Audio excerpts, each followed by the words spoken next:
Hello guys, जय हिंद। कैसे हैं आप सभी लोग? उम्मीद करता हूं सभी बहुत ही बढ़िया होंगे। सो गाइस, आज का लेक्चर स्टार्ट करने से पहले एक छोटी सी इन्फॉर्मेशन आप लोग को देना चाहता हूं आपके बेनिफिट के लिए। तो अनअकैडमी के बारे में गाइस आप लोग जानते ही होंगे, और Republic day special offer Unacademy का है अभी आप लोगों के लिए। सिर्फ और सिर्फ आप लोगों के लिए झा सर कोड का आप यूज करेंगे, कैपिटल लेटर में JHA झा SIR सर का उपयोग करेंगे। और अनअकैडमी पे कोई भी अगर आप कोर्स परचेज करते हैं 1 साल या उससे ऊपर का, राइट, प्लस GS और कॉम्बो सब्सक्रिप्शन जो कोर्स आप लेते हैं, तो उसमें आपको 6 महीना अनअकैडमी फ्री वैलिडिटी प्रोवाइड कराएगा। और ये ऑफर लिमिटेड पीरियड के लिए है, तो इसको जो है वो आप जल्दी से जल्दी आज ही ले लीजिए अगर आप लेने का प्लान कर रहे हैं तो। और गाइस, अनअकैडमी पर डेली GS का क्विज भी, जनरल स्टडीज का क्विज भी जो है वो कंडक्ट होता है, इंग्लिश हिंदी हिंदी दोनों लैंग्वेज में। इसको आप जो है वो ले सकते हैं, बिल्कुल फ्री में ये क्विज होते हैं। और इसमें भी जब आपसे कोड मांगेगा तो झा सर, कैपिटल लेटर में झा सर कोड का आप यूज कीजिएगा। इसमें भी जो ये क्विज जो है जो होते हैं कंडक्ट होते हैं, उसमें भी जो टॉप रैंकर्स होते हैं उनको प्राइस वगैरह मिलता है, 1500 रुपए, 1000 रुपए, 500 रुपए। तो इस प्रकार के अमेजोन के गिफ्ट वाउचर्स वगैरह भी मिलते हैं, राइट, एज अ रिवॉर्ड के तौर पर। और आप अगर यूपीएससी सिविल सर्विसेज की तैयारी कर रहे हो तो यहाँ पर काफी सारे कोर्सेज अवेलेबल हैं, ऑप्शनल के भी कोर्सेज अवेलेबल हैं। EMI पर आपको जो है वो कोर्सेज यहाँ पर मिल जाते हैं, राइट। और जब भी आप परचेज कर रहे हो अनअकैडमी पे, कोई भी सब्सक्रिप्शन ले रहे हो या आपका फ्रेंड कोई भी सब्सक्रिप्शन ले रहा है, अगर आप कैपिटल लेटर में झा सर लिखेंगे तो आपको डिस्काउंट वहां पर मिलेगा, ह्यूज डिस्काउंट मिलेगा। तो ये एक इन्फॉर्मेशन आप लोग को देनी थी छोटी सी। अब आइए लेक्चर को स्टार्ट करते हैं। गाइस, रिपब्लिक डे के एंड पर अबाइड विथ मी की ट्यून अब नहीं बजेगी, इसकी जगह बजेगा ए मेरे वतन के लोगों। तो केंद्र सरकार ने अभी बहुत समय से जो चली आ रही एक प्रथा जो थी, जिसके तहत रिपब्लिक डे के एंड पर बीटिंग रिट्रीट समारोह में अबाइड विथ मी गीत जो है या फिर उसकी ट्यून जो है वो बजती थी, अब उसको हटाकर ए मेरे वतन के लोग बजाया जाएगा। तो ये एक न्यूज है, बट हम डिटेल में समझेंगे कि अबाइड विथ मी क्या है, और इस न्यूज से जुड़ी हर एक चीज हम लोग डिटेल में समझेंगे, राइट। तो बहुत ध्यान से सुनिएगा। तो अबाइड विथ मी एक ईसाई भजन है, point number 1 to be noted. एक क्रिश्चियन हिम हम लोग को देखने को मिलता है, और प्री मॉडर्न वर्ल्ड में स्कॉटलैंड के Anglican minister Henry Francis Lyte ने इस गीत को लिखा था। ये एक धार्मिक गीत है जिसे हिम कहा जाता है, और यह विशेष स्तुति गीत है, सादगी और दुखी अवसर पर गाया जाने वाला भजन है, जो अक्सर अंग्रेजी संगीतकार विलियम हेनरी मॉन्क की धुन पर गाया जाता है। यह गीत 1950 से भारतीय बीटिंग रिट्रीट समारोह में बजाया जा रहा है, 1950 से लगातार।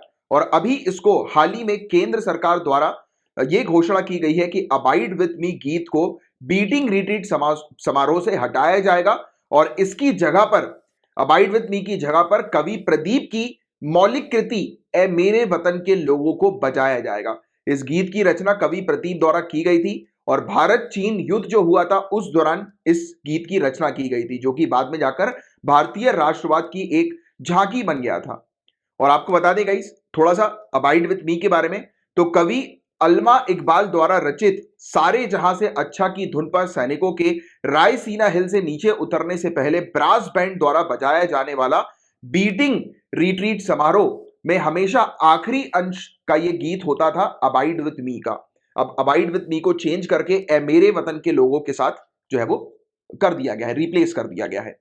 और इस गीत को पहली बार 27 जनवरी 1963, ए मेरे वतन के लोग जो गीत है, 27 जनवरी 1963 को सी रामचंद्र द्वारा बनाई गई धुन पर लता मंगेशकर द्वारा गाया गया था। और बीटिंग रिट्रीट समारोह के बारे में थोड़ी सी बात करेगा इस, तो बीटिंग रिट्रीट समारोह के बारे में आपको यह ध्यान में रखना है कि ऑफिशियली, आधिकारिक तौर पर गणतंत्र दिवस उत्सव के अंत को यह दर्शाता है, बीटिंग रिट्रीट समारोह, राइट। जैसे ही रिपब्लिक डे फेस्टिवल एंड होता है, मतलब कि रिपब्लिक डे से जो तीसरा दिन जो होता है यानी कि 29 जनवरी, तो इसकी शाम को यह आयोजित किया जाता है बीटिंग रिट्रीट समारोह। और इसका आयोजन रक्षा मंत्रालय के अनुभाग डी यानी कि सेक्शन डी द्वारा किया जाता है, यानी कि सेक्शन डी जो मिनिस्ट्री ऑफ डिफेंस का है वो ऑर्गेनाइज करती है इस पूरे, आप कह सकते हैं कि सेरेमनी को, बीटिंग रिट्रीट सेरेमनी। तो याद रखिएगा। तो हमने क्या क्या, मैं एक बार पूरी समराइज कर देता हूं पूरी चीज को। Point number 1, abide with me के बारे में बस आपको एक ध्यान में रखना है कि ईसाई भजन है ये, और 1950 से भारतीय बीटिंग रिट्रीट समारोह में इसको बजाया जा रहा है। और अभी एट प्रेजेंट ये घोषणा कर दी गई है कि अब से अबाइड विथ मी गीत को या फिर इसकी ट्यून को जो है वो नहीं बजाया जाएगा, इसकी जगह पर ए मेरे वतन के लोग ट्यून जो है वो बजाई जाएगी, जो कि कवि प्रदीप की एक मौलिक कृति हम लोग को देखने को मिलती है, राइट। तो बस ये चीज आप थोड़ी सी ध्यान में रखिएगा। और ए मेरे वतन के लोग जो है गाइज, इसको किस ट्यून पर जो है वो बनाया गया है, किसकी धुन पर बनाया गया है? सी रामचंद्र द्वारा बनाई गई धुन पर लता मंगेशकर जी ने पहली बार इसको जो है वो गाया था, राइट, 27 जनवरी 1963 को। और अब बताया जा रहा है कि बीटिंग रिट्रीट समारोह में इसको जो है वो ऐड कर लिया गया है, मतलब कि 29 जनवरी 2022 से अब बताया जा रहा है कि जिस समय गणतंत्र दिवस का जो तीसरा दिन होता है और जिस दिन को हम लोग कहते हैं कि रिपब्लिक डे का जो है वो एंड हुआ है, तो उसके एंड में सबसे लास्ट जो ट्यून जो बजेगी किनके द्वारा? बीटिंग रिट्रीट सेरेमनी में ब्रास बैंड के द्वारा। तो वो ट्यून जो होगी वो ये वाली होगी, ए मेरे वतन के लोगों वाली, ठीक है। तो ये चीज बस आपको थोड़ी सी ध्यान में रखनी है। एक इंपॉर्टेंट फैक्ट था जो कि अभी रिसेंटली हम लोग को देखने को मिला है, जिससे रिलेटेड आपसे एग्जाम में क्वेश्चंस पूछे जा सकते हैं। गाइज, हम एक ऐसी पर्सनालिटी से जुड़े फैक्ट्स को अभी डिस्कस करने वाले हैं जिनसे हमें हमेशा इंस्पिरेशन मिलती है। नेताजी सुभाष चंद्र बोस जी के बारे में हम लोग डिस्कस करेंगे गाइज। अभी रिसेंटली गवर्नमेंट ऑफ इंडिया ने डिसाइड किया है कि इनका एक बहुत ही भव्य एक ग्रैंड स्टैचू नेताजी सुभाष चंद्र बोस जी का इंडिया गेट पर जो है वो लगाया जाएगा, इंस्टॉल किया जाएगा इनकी 125th बर्थ एनिवर्सरी के अवसर पर। तो ये डिसीजन हम लोग को देखने को मिला गवर्नमेंट ऑफ इंडिया का। और नेताजी सुभाष चंद्र बोस जी के बारे में कुछ फैक्ट्स की बात करें तो सबसे पहली इंपॉर्टेंट चीज कि इनका जन्म जो है वो कब हुआ था? 23 जनवरी 1897 को। और 23 जनवरी की बात करें गाइस, तो इस दिवस को पराक्रम दिवस के तौर पर भी मनाया जाता है। इनकी जो जयंती है, बर्थ एनिवर्सरी, उसे पराक्रम दिवस के तौर पर भी मनाया जाता है। याद रखिएगा, एग्जाम में क्वेश्चन आ सकता है। बंगाल प्रोविंस के अंदर ओडिशा डिवीजन कटक में ये जन्मे थे, राइट। और नेताजी सुभाष चंद्र बोस जी 2 बार इंडियन नेशनल कांग्रेस के प्रेसिडेंट भी इलेक्ट हो चुके हैं। कभी कभी ये वाला क्वेश्चन भी डायरेक्ट आता है कि बताइए 1938 में या 1939 में इंडियन नेशनल कांग्रेस के प्रेसिडेंट कौन थे? तो आपको ध्यान में रखना है नेताजी सुभाष चंद्र बोस जी। 1938 में हरिपुर सेशन के दौरान और 1939 में त्रिपुरी सेशन के दौरान। तो ये पॉइंट ध्यान में रखिएगा। हालांकि बाद में जाकर इन्होंने कांग्रेस से रिजाइन कर दिया था 1939 में, राइट। और इन्होंने कांग्रेस के भीतर ही, कांग्रेस के अंदर ही अखिल भारतीय फॉरवर्ड ब्लॉक का गठन किया था। तो ये चीज आप ध्यान में रखिएगा। और 1919 में इन्होंने क्वालिफाई किया इंडियन सिविल सर्विसेज एग्जामिनेशन को, जिसकी आप में से काफी सारे स्टूडेंट तैयारी कर रहे हैं यूपीएससी एग्जाम की, राइट। तो हमें इनसे इंस्पायर्ड होना चाहिए कि उस समय, जिस समय बहुत कठिन होता था इंडियन सिटीजन के लिए इस एग्जाम में अपीयर होना, उस समय इन्होंने क्वालिफाई कर लिया। Highly intelligent personality. और बताया यह भी जाता है, इनसे जुड़ी एक कहानी है कि इनका एक पेपर बिगड़ गया था और पेपर बिगड़ने के बावजूद भी 4th रैंक इन्होंने हासिल करी थी, राइट। और बाद में जाके हालांकि इंडियन सिविल सर्विसेज से इन्होंने रिजाइन कर दिया था, क्योंकि इनका एज सच इंटरेस्ट था नहीं। वो तो इनके पेरेंट्स चाहते थे, स्पेशली इनके फादर चाहते थे, तो दैट्स वाई ये सर्विस में जब एंटर हुए, इन्होंने क्वालिफाई किया, बट वो उन्होंने बाद में जाकर रिजाइन कर दिया। और विवेकानंद जी को ये अपना आध्यात्मिक गुरु मानते थे, स्पिरिचुअल गुरु मानते थे। और चित्तरंजन दास जी उनके राजनीतिक गुरु थे, उनके मेंटर थे, पॉलिटिकल मेंटर। तो ये कुछ पॉइंट्स आपको थोड़ा सा ध्यान में रखना है गाइस। तो ये बात करी हमने नेताजी सुभाष चंद्र बोस जी से रिलेटेड कुछ फैक्ट्स की, बट आजाद हिंद गवर्नमेंट के बारे में भी आपको एक अंडरस्टैंडिंग होनी चाहिए। इससे रिलेटेड भी डायरेक्ट क्वेश्चन पूछे जा सकते हैं। तो आपको बता दूं गाइस, जैसे कि आप जानते हैं हमारा जो अंडमान एंड निकोबार आइलैंड है, तो सेकेंड वर्ल्ड वॉर के दौरान जापान ने इस आइलैंड पर अपना कब्जा कर लिया था। बट जापान ने इस आइलैंड को, अंडमान एंड निकोबार आइलैंड को, आजाद हिंद गवर्नमेंट को हैंडओवर कर दिया था। तो ये फैक्ट आप थोड़ा सा ध्यान में रखिए कि अंडमान एंड निकोबार आइलैंड पर जापान ने अपना कंट्रोल कर दिया था। बाद में जाकर आजाद हिंद गवर्नमेंट जो थी उसको जो है वो हैंडओवर कर दिया जापान ने इस आइलैंड को। और 1943, ये ईयर आप थोड़ा सा ध्यान में रखिएगा, 1943, इस ईयर में बताया जाता है कि नेताजी सुभाष चंद्र बोस ने जापानी कब्जे वाले सिंगापुर में आजाद हिंद की अस्थायी सरकार के गठन की घोषणा की थी। इन्होंने अनाउंसमेंट कर दिया था कि एक प्रोविंशियल गवर्नमेंट आजाद हिंद की जो है वो स्टैब्लिश होगी। और ये जो इन्होंने जो घोषणा करी थी ये सिंगापुर से करी थी। कभी कभी डायरेक्ट क्वेश्चन ये भी बन सकता है कि आजाद हिंद गवर्नमेंट की यानी कि सरकार की घोषणा जो है, प्रोविंशियल गवर्नमेंट की जो घोषणा है, अस्थायी सरकार की जो घोषणा है, वो नेताजी सुभाष चंद्र बोस जी ने कहां से करी थी, कब करी थी? तो 1943 में करी थी, ऑक्यूपाइड सिंगापुर से, यानी कि जापान का कंट्रोल था सिंगापुर के ऊपर। तो उस जगह से जो है वो उन्होंने ये घोषणा करी थी। तो ये वाला फैक्ट थोड़ा सा आप ध्यान में रखिएगा। और ये जो गवर्नमेंट थी, इसे अर्जी हुकूमत ए आजाद हिंद के नाम से जाना जाता था और इसे सपोर्ट करती थी एक्सिस पावर, राइट। मतलब कि जापान, जर्मनी, इटली और एक्सिस पावर्स की जो अलाइज फ्रेंडली कंट्रीज थी वो इसे सपोर्ट करती थी। और बाद में चल के इन्होंने गाइस एक स्ट्रगल भी लॉन्च किया ब्रिटिश रूल के अगेंस्ट। आप लोग जानते हैं गाइस कि ब्रिटिश रूल के अगेंस्ट इन्होंने इंडिया से बाहर रहकर स्ट्रगल जो है वो किया। मतलब कि एक प्रकार से इन्होंने जो जो भी इंडियंस जो थे जो अलग अलग कंट्रीज में अब्रॉड में रह रहे थे, तो उनको इन्होंने इकट्ठा करना शुरू किया कि देश के लिए लड़ने के लिए उनको इन्होंने मोटिवेट किया कि आप भले ही देश से दूर हो, आप भले ही देश में अभी नहीं रह रहे हो, दूसरी कंट्री में रह रहे हो, बट आपका देश इंडिया है।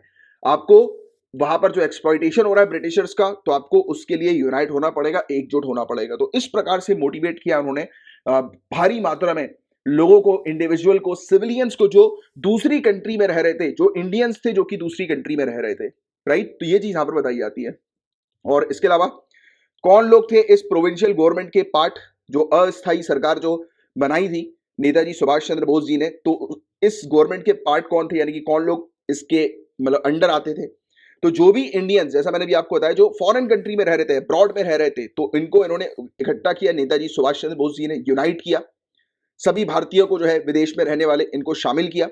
और इंडियन नेशनल आर्मी के जो एक्स प्रिजनर जो हम लोग को देखने को मिलते हैं, एक्स प्रिजनर जो पूर्व कैदी जो थे, और हजारों नागरिक स्वयं सेवक जो सिविलियन वॉलंटियर जो थे, वो आजाद हिंद फौज में शामिल हो गए। भारी मात्रा में लोग, जो लोग मलाया में यानी कि प्रेजेंट डे मलेशिया में, म्यांमार यानी कि जो बर्मा के नाम से जाना जाता था, तो मलाया और बर्मा में रहने वाली भारी मात्रा में जो पॉपुलेशन जो थी, इंडियन पॉपुलेशन, तो इस पॉपुलेशन को जो है वो एकजुट किया, यूनाइट किया, और इंडियन नेशनल कांग्रेस में सभी लोगों को शामिल कर लिया नेताजी सुभाष चंद्र बोस जी ने।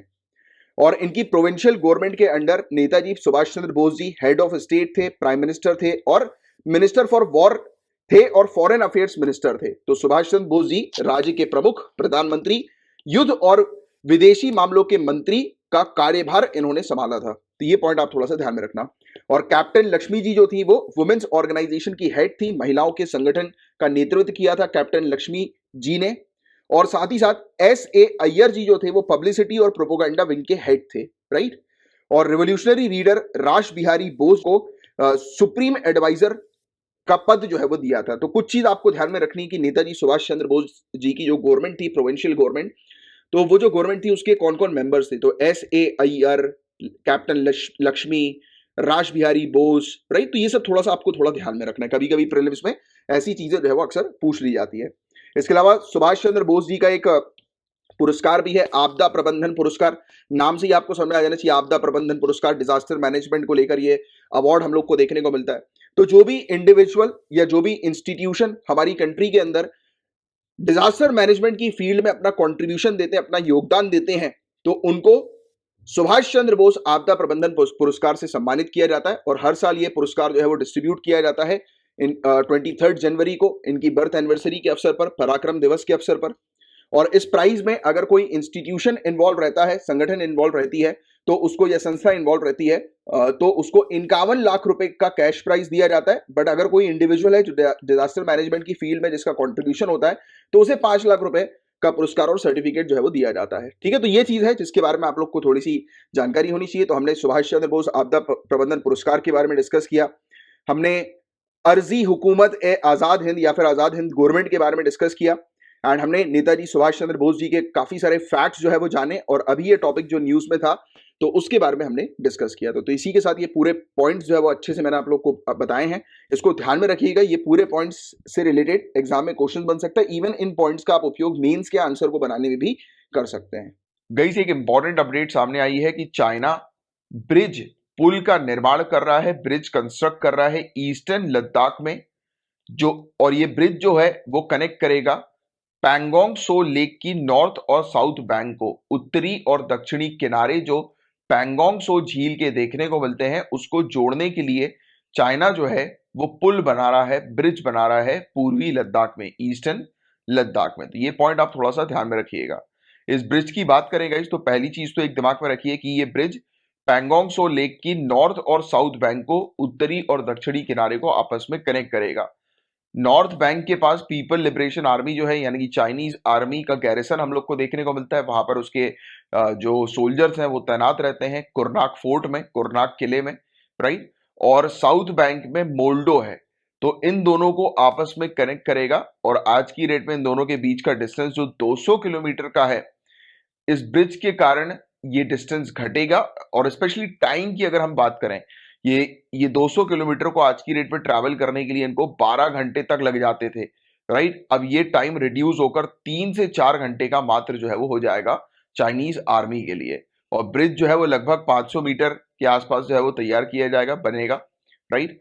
और ये ब्रिज जो है वो मेनली टाइम जो है वो रिड्यूस कर देगा, कम कर देगा पीपल्स लिबरेशन आर्मी के लिए, यानी कि चाइनीज आर्मी के लिए। और चाइनीज ट्रूप जो है, सोल्जर जो है, वो जल्दी से जल्दी मूव कर पाएंगे नॉर्थ टू साउथ बैंक में, यानी कि उत्तरी किनारे से लेकर दक्षिणी किनारे तक तुरंत जो है वो जल्दी से जल्दी पहुंच पाएंगे और अपने इक्विपमेंट्स, अपने सामान को भी जल्दी से जल्दी पहुंचा सकेंगे। और ये ब्रिज लगभग बताया जा रहा है कि LAC line of actual control के 25 किलोमीटर आगे स्थित है, राइट। तो ये एक अपडेट थी जिसके बारे में एक आपको अच्छा आइडिया होना चाहिए। बाकी पैंगोंग सो लेक से रिलेटेड तो डेफिनेटली आपसे क्वेश्चन पूछे जा सकते हैं, कई बार पैंगोंग सो लेक न्यूज में है, तो बिल्कुल अच्छे से ये चीजें याद रखो आप। तो पैंगोंग सो का मतलब होता है कॉन्क्लेव लेक, क्योंकि पैंगोंग का मतलब लद्दाखी के अंदर कॉन्क्लेव होता है और सो का मतलब होता है लेक तिब्बतन लैंग्वेज में। तो इस प्रकार से पैंगोंग सो जो वर्ड है एक लद्दाखी और तिब्बतन वर्ड से बना है, यानी कि कॉन्क्लेव लेक। और ये 12,000 फीट की ऊंचाई पर स्थित है। लगभग 135 किलोमीटर लंबी ये झील हम लोग को देखने को मिलती है। और ये झील बनी है किससे? तो टीथिस जियोसिंक्लाइन से ये झील जो है वो बनी है, राइट, दैट इज जियोसिंक्लाइन।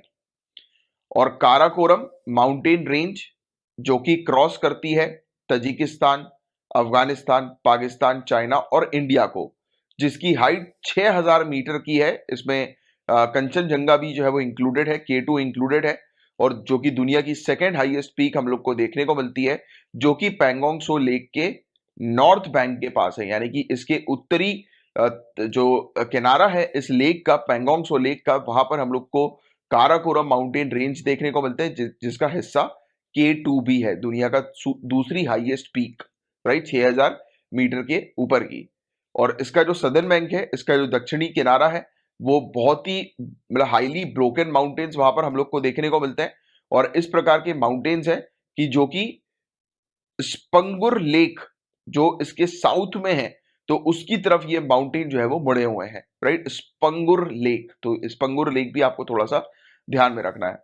और लेक का पानी जो है, पैंगोंग सो लेक का पानी क्रिस्टल क्लियर है और ब्रैकिश है, राइट, जो कि इसको अनड्रिंकेबल जो है वो बनाता है। माना कि क्रिस्टल क्लियर है, साफ है पानी, बट खारा पानी है, जिसके कारण से ये पानी जो है वो पीने लायक नहीं है, पैंगोंग सो लेक का पानी, राइट। तो इस जगह पर क्या डिस्प्यूट है, क्या इश्यूज है, विवाद क्या है, इस चीज को आप समझिए। तो line of actual control separate करती है इंडिया और चाइना को, राइट, और 1962 से। और जनरली ये लाइन जो है वो जमीन पर बनी हुई है, line of actual control generally जमीन पर बनी है। बट सिर्फ एक ही एरिया इसका ऐसा है पैंगोंग सो लेक का, जिस पर ये लाइन लेक के ऊपर से, झील के ऊपर से होती हुई क्रॉस कर रही है, राइट। मतलब कि लैंड बॉर्डर पर पूरी जमीन पर ये लाइन बनी हुई है, बट एक ही जगह है, क्योंकि लेक बीच में है, तो लेक के कारण ये लेक के ऊपर से आपस में इंडिया और चाइना को सेपरेट करती है, राइट। और दोनों ही साइड्स, इंडिया और चाइना ने अनाउंस किया है कि कौन सा साइड जो है वो किस कंट्री का होगा। मतलब अब देखो, आप जमीन के ऊपर एक बाउंड्री खींचकर, लाइन खींचकर जो है वो डिसाइड कर सकते हो कि किस, या फिर आप वहां पर नेट लगाकर या फेंस लगाकर जो है वो डिसाइड कर सकते हो कि कौन सा एरिया किसका होगा, राइट, कर सकते हो ना आप जमीन पर। बट लेक पर करना जो है वो मुश्किल है। तो दोनों ने ही अपनी अपनी तरफ से जो है वो अनाउंस कर दिया कि कौन सा एरिया जो है वो किसका होने वाला है। और इंडिया जो है वो 45 किलोमीटर का एरिया जो है वो उसके ऊपर क्लेम करती है, कंट्रोल करती है 45 किलोमीटर इस लेक की। और बाकी का रिमेनिंग जो इस लेक का एरिया है उस पर चाइना का कंट्रोल है।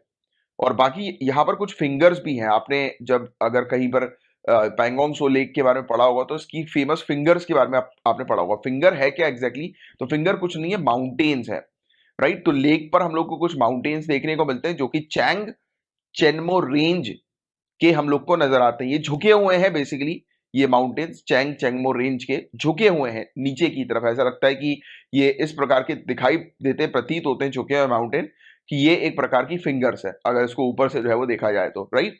तो ऐसे 8 हम लोग को देखने को मिलते हैं फिंगर जो कि विवादित हैं, राइट, इंडिया और चाइना के बीच में। इन दोनों की अलग अलग अंडरस्टैंडिंग है। इंडिया मेंटेन करती है कि लाइन ऑफ एक्चुअल कंट्रोल जो है वो पास होती है फिंगर 8 के बाद से, मतलब फिंगर 8 से, यानी कि 8वां माउंटेन जो है इंडिया से अगर देखेंगे तो 1 2 3 4 5 6 7 8 इंडिया के उस चाइना की तरफ में, यानी कि आप चाइना की रूट पे देखोगे, चाइना की तरफ देखोगे तो इंडिया से 8वें नंबर पर जो फिंगर दिखाई देगी, तो बताया जा रहा है कि वो वाली जो फिंगर है वहां से एलएसी जो है वो आती है, निकलती है। बट चाइना जो है वो बोलता है कि एलएसी जो है वो निकलती है फिंगर 2 से, राइट, यानी कि इंडिया के नजदीकी से, राइट। तो ऑब्वियस सी बात है, अब चाइना तो ऑब्वियस सी बात है ज्यादा से ज्यादा एरिया घेरने की कोशिश करेगी, राइट, नॉर्मल सी बात है। तो ये जो क्षेत्र है फिंगर 8 तक, तो यहाँ पर हमारे जवान जो है वो तैनात है। हमारे जवान पेट्रोलिंग करते हैं, गश्त वहां पर लगाते हैं, देखते हैं, राइट, निगरानी जो है वो रखते हैं। बट हालांकि पूरी फिंगर 8 तक नहीं रखते, बट फिंगर 4 के आसपास वाले एरिया पर ही बस हम लोग को नजर आते हैं। उसके बाद उतनी ज्यादा एक्टिव हमारे ट्रूप्स नहीं है। और ज्यादातर हमारे जो जवान जो हम लोग को देखने को मिलते हैं, सोल्जर्स, ये फुट पर ही तैनात रहते हैं, यानी कि पैदल ही गश्त जो है वो लगाते हैं। बट चाइना की बात करें तो चाइना फिंगर 4 तक जो है वो गश्त लगाती है और ज्यादातर गाड़ियों पे जो है वो गश्त लगाती है, राइट। और कई बार तो ये फिंगर 2 तक जो भी है वो आ जाते हैं, राइट, फिंगर 2 तक। तो ये बस एक बेसिक सी चीज है जिसके बारे में आपको पता होना चाहिए। तो गाइस पैंगोंग त्सो में ऐसा क्या है कि चाइना इस पर अपना कंट्रोल जो है वो चाहती है, अपना कब्जा जो है वो करना चाहती है। तो पैंगोंग त्सो एक स्ट्रेटेजिकली क्रूशियल एरिया है, राइट, स्ट्रेटेजिकली रणनीतिक रूप से एक महत्वपूर्ण एरिया है, राइट। और ये बहुत ही नजदीक है चूशुल वैली से। और चूशुल वैली आपको बता दें कि एक बैटल फ्रंट था इंडिया और चाइना का, जब युद्ध हुआ था 1962 में, तो ये बैटल फ्रंट जो है वो रह चुका है, यहाँ पर जो है वो लड़ाई हुई है। युद्ध के मैदान में से एक था ये चूशुल वैली, राइट। तो इस पर जो है वो ये इसके नजदीक है, तो चाइना इस पर कंट्रोल करना चाहती है। और गाइस ऐसा प्रतीत होता है कि चाइना क्या करेगी, इंडिया को जो है वो इसी क्षेत्र पर पैंगोंग त्सो लेक के आसपास के एरिया पर उलझाए रखना चाहती है, और इस जगह पर उलझाकर चुशुल वैली पर धीरे से अपना कंट्रोल जो है वो करना चाहती है, राइट। तो ये चीज है, मतलब ऐसा होता है कि मतलब इंडिया के ट्रूप्स को जो है वो आप थोड़ा सा इन्वॉल्व करके, एक दूसरी जगह इन्वॉल्व करके अपने दूसरे पॉइंट को जो है वो धीरे से पीछे से जो है वो घेर लो, कब्जा कर लो। बट ऑब्वियस की बात है, we know about each and every strategies of China. हमें पता है कि चाइना की क्या क्या स्ट्रेटजीज होती है, वी नो इट बेटर। सो इसलिए कोई घबराने वाली बात नहीं है। हम अपनी मतलब हर तरफ से हम तैनात जो है वो रहते हैं। अगर चाइना इस प्रकार से चीजें सोच रही है तो we are also ready for each and every move of China. हम रेडी है बिल्कुल कि चाइना जैसा मूव करे कर ले, we are ready to counter China, right. और चाइना जो है ये नहीं चाहती कि इंडिया यहाँ पर इंफ्रास्ट्रक्चर क्रिएट करे लाइन ऑफ एक्चुअल कंट्रोल के पास। और चाइना को डर है कि इंडिया स्काई चेन वाला क्षेत्र और लहासा कशगर हाईवे जो है वो अपने कंट्रोल में कर लेगी। और इसलिए ये नहीं चाहते किसी प्रकार का यहाँ पर इंफ्रास्ट्रक्चर क्रिएट हो। बट लगातार इंफ्रास्ट्रक्चर जो है वो चाइना भी क्रिएट कर रही है और हम भी क्रिएट कर रहे हैं, राइट। चलो एनीवेज, ये था गाइस पूरा ओवरऑल टॉपिक। आपको अच्छे से पता होना चाहिए इसकी जानकारी, और इस ब्रिज के बारे में थोड़ा सा एक अपडेट, एक आइडिया जो है वो रखिएगा। गाइज मैं आप लोगों को कुछ इन्फॉर्मेशन देना चाहता हूं। सबसे पहले तो नीचे डिस्क्रिप्शन पर जो टेलीग्राम का चैनल दिया हुआ है उसकी लिंक है, तुरंत जाकर उसको ज्वाइन करो। वहां पर आपको जो अभी आप ये लेक्चर देख रहे हैं करंट अफेयर्स का, इसकी रेगुलर बेसिस पर पीडीएफ आपको वहां पर मिल जाएगी। और हमारी मेंस की एक फ्री आंसर राइटिंग की क्लासेस चलती हैं रेगुलर बेसिस पर, उन क्लासेस को फॉलो करिए और उसकी भी पीडीएफ आपको हमारे टेलीग्राम चैनल पर मिल जाएगी। बाकी इसके अलावा हमारे कोर्सेज अवेलेबल हैं। अगर आप सीरियसली एग्जाम की तैयारी कर रहे हैं, यूपीएससी सिविल सर्विसेज या किसी भी स्टेट सिविल सर्विसेज की, तो आप हमारा कंप्लीट जनरल स्टडीज का बैच ज्वाइन कर सकते हैं। जीरो से पूरी तैयारी इसमें करवाई जा रही है, जीरो से पूरी कंप्लीट जीएस 1 2 3 4 आपका करवाया जाएगा। बिल्कुल बेसिक से हर एक अंडरस्टैंडिंग डेवलप करवाई जा रही है क्लासेस के दौरान। तुरंत उसको ज्वाइन करें।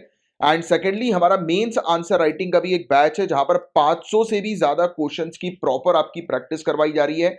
आप आंसर्स लिखकर भेजते हैं और हमारी टीम जो है, बेस्ट फैकल्टी जो है हमारी, वो आपकी कॉपीज को चेक करती हैं और आपको बताती है कि आप कैसे आंसर्स को इंप्रूव करेंगे, राइट। और 500 से ज्यादा क्वेश्चंस की प्रैक्टिस, मतलब मान के चलिए कि इतनी अगर आप प्रैक्टिस कर लेंगे और प्रॉपर तरीके से रेगुलरली जैसा मैं कह रहा हूं उसके अकॉर्डिंग फॉलो करेंगे, तो आपका सिलेक्शन होकर ही रहेगा। एंड जो भी इंफॉर्मेशन आपको चाहिए मेंस आंसर राइटिंग बैच से रिलेटेड या हमारे जीएस बैच से रिलेटेड, तो इस नंबर पर आप कांटेक्ट कर सकते हैं व्हाट्सएप के जरिए। नंबर है 9713282838। बाकी हमारा करंट अफेयर्स का पेड प्रोग्राम भी है, जिसकी इंफॉर्मेशन भी आपको यहीं पर ही मिल जाएगी, राइट। तो ये कुछ इंफॉर्मेशन देनी थी। आप कंटिन्यू करिए लेक्चर को, मन लगा के पढ़िए, सिलेक्शन होकर ही रहेगा। गाइस हम लोग डिस्कस करेंगे डिस्ट्रिक्ट गुड गवर्नेंस इंडेक्स के बारे में। बताया जा रहा है कि हमारे यूनियन होम मिनिस्टर ने अभी रिसेंटली लॉन्च किया है डिस्ट्रिक्ट गुड गवर्नेंस इंडेक्स को जम्मू एंड कश्मीर के अंदर। और जम्मू एंड कश्मीर पहली यूनियन टेरिटरी बन गई है जहां पर ये सूचकांक, ये इंडेक्स जो है वो लॉन्च हुआ है। गाइज आपको बता दें, पहली बात तो ये जो नाम है गुड गवर्नेंस इंडेक्स, किसका? डिस्ट्रिक्ट का, डिस्ट्रिक्ट गुड गवर्नेंस इंडेक्स। तो इससे बहुत ज्यादा फायदा होने वाला है डिस्ट्रिक्ट्स को। डिस्ट्रिक्ट के अंदर रहने वाले जो सिटीजन्स हैं उनको सरकारी सेवाएं जो है वो कितनी मिल पा रही है, कितनी नहीं मिल पा रही है, इसका पूरा आकलन होगा, इसकी पूरी एनालिसिस होगी। और आपस में डिस्ट्रिक्ट के बीच में एक हेल्दी कंपटीशन होगा, राइट? क्योंकि गुड गवर्नेंस इंडेक्स किस चीज पर फोकस करेगा कि सरकार जो भी स्कीम्स, पॉलिसीज, प्रोग्राम्स जो लोगों के बेनिफिट के लिए बनाती है उसका लाभ लोगों तक मिल पा रहा है कि नहीं मिल पा रहा। जो स्कीम्स जो बनाई गई हैं सरकार के द्वारा उसके बेनिफिट्स है वो पहुंच पा रहे हैं कि नहीं पहुंच पा रहे हैं बेनिफिशियरीज तक, सिटीजन्स तक, इस चीज को देखा जाएगा। डिस्ट्रिक्ट के अंदर अगर कोई सिटीजन है वो कोई सरकारी ऑफिस पे जाते हैं, जैसे कि जनरली हम लोग देखते हैं, हम सरकारी ऑफिस में जाते हैं, हमारी बात सुनने वाला कोई है वहां पर कि नहीं है, इस चीज को ऑब्जर्व किया जाएगा। हम अगर वहां पे कोई एप्लीकेशन डालते हैं, जैसे फॉर एग्जांपल कि हमें जैसे कि बर्थ सर्टिफिकेट निकलवाना है, राइट, सरकारी ऑफिस से, वहां पे हम जा रहे हैं तो कितना समय लग रहा है अलग अलग सर्टिफिकेट्स निकलवाने में, सिटीजन्स तक पहुंचने में, यानी कि डिलीवरी सिस्टम, कि आपने एक एप्लीकेशन जो है वो फाइल करी, आप चाह रहे हो कुछ डॉक्यूमेंट्स गवर्नमेंट ऑफिस से, राइट, तो वो आपको मिल पा रहे हैं कि नहीं मिल पा रहे, कितने टाइम पे मिल पा रहे हैं, वो सब चीजों की एनालिसिस होगी। और आपस में डिस्ट्रिक्ट्स के बीच में एक हेल्दी कंपटीशन होगा जिससे कि हर साल अब हमें देखने को मिलेगा कि डिस्ट्रिक्ट्स आपस में कंपीट करके अपनी सर्विसेज को जो है वो बेहतर करेंगी, आगे बढ़ाएंगी। तो इस उद्देश्य से ये डिस्ट्रिक्ट गुड गवर्नेंस इंडेक्स जो है वो शुरू किया गया है। पहली बार union territory Jammu and Kashmir में ये लाया गया है और आने वाले समय में और भी स्टेट्स में इसको जो है वो शुरू किया जाएगा, राइट? तो ये एक चीज है जिसके बारे में एक आपको आइडिया होना चाहिए। बाकी थ्योरेटिकली कुछ चीजों के बारे में मैं आपको बताता हूं इस इंडेक्स के बारे में। तो इसको लॉन्च किया गया अभी जम्मू एंड कश्मीर के अंदर 20 डिस्ट्रिक्ट में, 20 डिस्ट्रिक्ट के अंदर। इसको प्रिपेयर किया गया है department of administrative reforms and public grievances के द्वारा, DARPG के द्वारा। और जम्मू एंड कश्मीर का जो एडमिनिस्ट्रेशन है, प्रशासन है, उसकी पार्टनरशिप के साथ इसको लॉन्च किया गया है। इस इंडेक्स के अंदर सरकारी policies, schemes, programme central level के as well as state government के जो कि डिस्ट्रिक्ट लेवल पर मॉनिटर किए जाते हैं, तो उसको जो है वो शामिल किया गया है, रखा गया है। और इस इंडेक्स का सिग्निफिकेंस, इस इंडेक्स का महत्व क्या है? तो शुरुआत हुई है इस इंडेक्स की जम्मू एंड कश्मीर में और स्लोली स्लोली ये दूसरी स्टेट्स में भी एक्सपेंड करेगा और गुड गवर्नेंस का कंपटीशन जो है वो शुरू हो जाएगा हर एक डिस्ट्रिक्ट के बीच में, जिसको मैंने अभी थोड़ी देर पहले आपको एक्सप्लेन किया। इंडेक्स के अंदर 10 सेक्टर्स को कवर किया गया है, 58 इंडिकेटर्स को कवर किया गया है।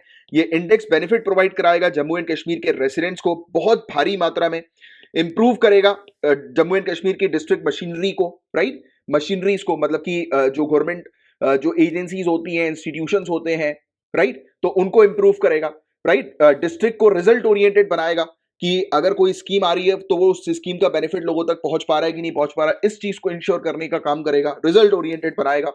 इंप्रूव करेगा डिलीवरी मैकेनिज्म सर्विसेज को, कि जैसे कि आप सरकारी दफ्तर पे जाएंगे तो आपको वहां पर जैसे आपकी एप्लीकेशन का रिप्लाई आपको जल्द से जल्द मिले, तो इस पर जो है वो फोकस किया जाएगा। आप जिस डॉक्यूमेंट को कलेक्ट करने जा रहे हैं वो डॉक्यूमेंट आपको समय पर मिल सके, राइट, डिलीवरी हो सके, राइट, जो भी आपकी रिक्वेस्ट है उसकी, तो इन सब चीजों पर फोकस करेगा। और इस इंडेक्स के हाईलाइट की बात करें गाइस, तो जम्मू एंड कश्मीर की कौन सी डिस्ट्रिक्ट ने टॉप किया है, तो बताया जा रहा है कि जम्मू डिस्ट्रिक्ट जो है जम्मू एंड कश्मीर के अंदर, तो उसने टॉप किया है। फिर डोडा डिस्ट्रिक्ट सेकंड पे, फिर थर्ड पर सांबा डिस्ट्रिक्ट, फिर फोर्थ पर पुलवामा हम लोग को डिस्ट्रिक्ट देखने को मिल रही है, श्रीनगर डिवीजन वाली। फिर किश्तवाड़ ने टॉप किया है एग्रीकल्चर और अलाइड सेक्टर की फील्ड में।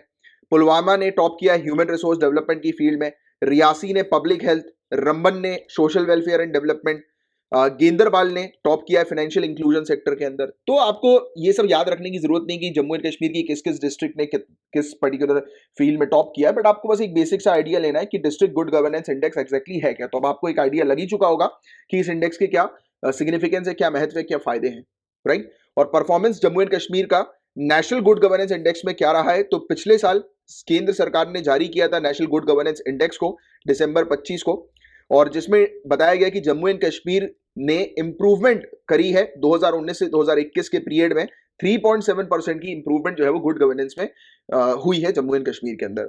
और जम्मू एंड कश्मीर का जो परफॉर्मेंस है वो सबसे ज्यादा कॉमर्स एंड इंडस्ट्री की फील्ड में हम लोग को, एग्रीकल्चर की फील्ड में, जुडिशरी और पब्लिक इंफ्रास्ट्रक्चर की फील्ड में देखने को मिल रहा है, राइट। तो ये बेसिक से फैक्ट थे गाइस जिसको हमने डिटेल में जो है वो डिस्कस किया। ये चीज याद रखिएगा, काफी इंपॉर्टेंट टॉपिक है एडमिनिस्ट्रेशन पॉइंट ऑफ व्यू से। आप तैयारी कर रहे हो सिविल सर्विसेज की, एडमिनिस्ट्रेटिव ऑफिसर बनने की, तो इस प्रकार के जब इंडेक्स आते हैं तो उसका आपको आइडिया होना चाहिए कि इस इंडेक्स की क्या महत्व है, क्या सिग्निफिकेंस है, राइट।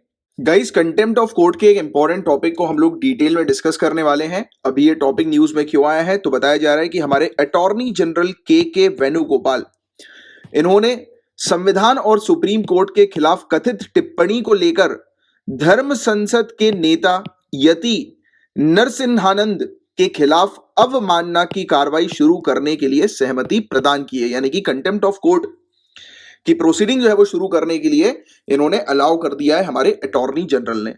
तो हम डिटेल में डिस्कस करेंगे कि कंटेम्प्ट ऑफ कोर्ट होता क्या है, राइट, न्यायालय की अवमानना किसे कहते हैं, एंड इसके अलावा अटॉर्नी जनरल का क्या रोल हम लोग को इस कंटेम्प्ट ऑफ कोर्ट की प्रोसीडिंग में देखने को मिलता है। तो डिटेल में समझिए, बहुत इंपॉर्टेंट टॉपिक है।